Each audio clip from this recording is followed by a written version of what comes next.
In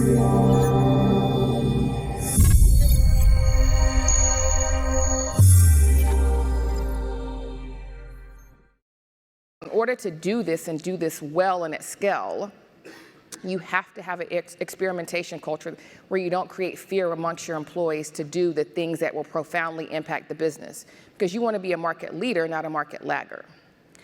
Talent. This talent is different.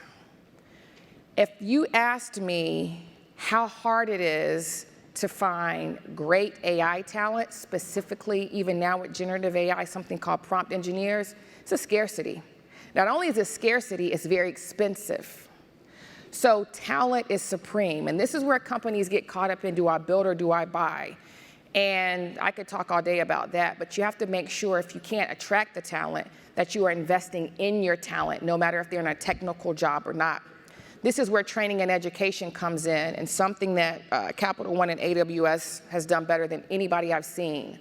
And that is they invest, not money, but time, in making sure employees and leaders, no matter if they're in the business or tech, understand this innovation playground. Training is all about learning a skill. Education is all about learning knowledge. And so do you have the resources and the time to invest in your next generation workforce so your talent can catch up with the innovation? Strategy.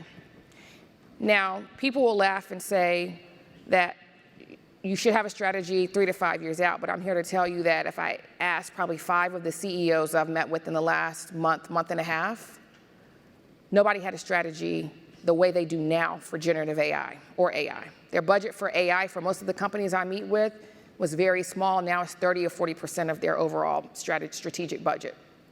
And that's because you have to do this to maintain competitive, and I'll get into that. So you have to have a strategy that works back from your customers' problems, that has a focus on innovation with money allocated to it, with KPIs, key performance indicators, to measure the success.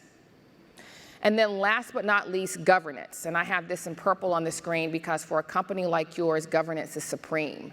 And I'm not talking about second line, third line. I'm talking about having governance infused in everything from product development to operations to process improvement, and making sure you understand what those checks and balances are to help breed innovation in a safe way.